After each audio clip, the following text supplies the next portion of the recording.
industrial system They has want to hear the inflicted voices on our of the community. people I believe in the this is White happening to us.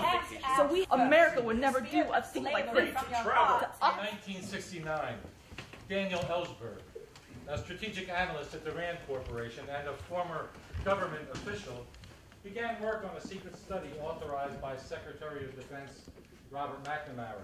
It was titled U.S. Decision-Making in Vietnam, 1945 to 68. But Ellsberg, increasingly outraged by the lies being told to support the war, began secretly to copy thousands of pages of the document. In 1971, he leaked the Pentagon Papers to the New York Times, Washington Post, and other newspapers that published excerpts despite the attempt of the government to prevent them from doing so. Here is the preface to Ellsberg's memoir, which discusses his motivations for releasing the papers. Working in Washington under top decision makers, I watched them secretly maneuver the country into a full-scale war. Once we were fully committed, I volunteered to serve in Vietnam. Whether we had a right to pursue by fire and steel the objectives our leaders had chosen was a question that never occurred to me.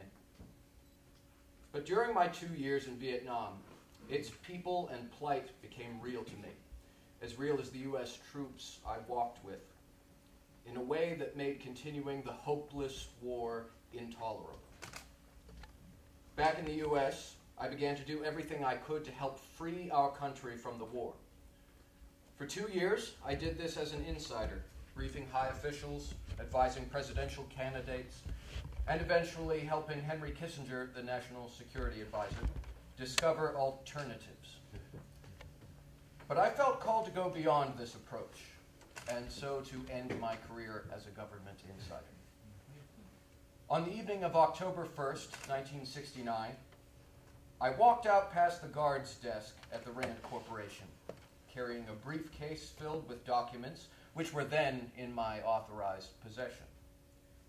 The documents were part of a top-secret study of U.S. decision-making in Vietnam from 1945 to 1968, later known as the Pentagon Papers.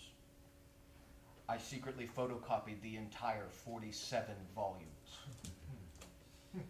I decided to make it public. I believed this course would probably put me in prison for the rest of my life. I gave the briefcase to the chairman of the Senate Foreign Relations Committee. I also gave copies to the New York Times, the Washington Post, and ultimately some 17 other newspapers, all of whom defied the government in printing them. I wasn't wrong about the personal risks. I was indicted in a federal court. I faced 12 federal felony charges, totaling a possible 115 years in prison. But I was not wrong either to hope that exposing the secrets that 5 presidents had withheld and the lies they told might have benefits for our democracy.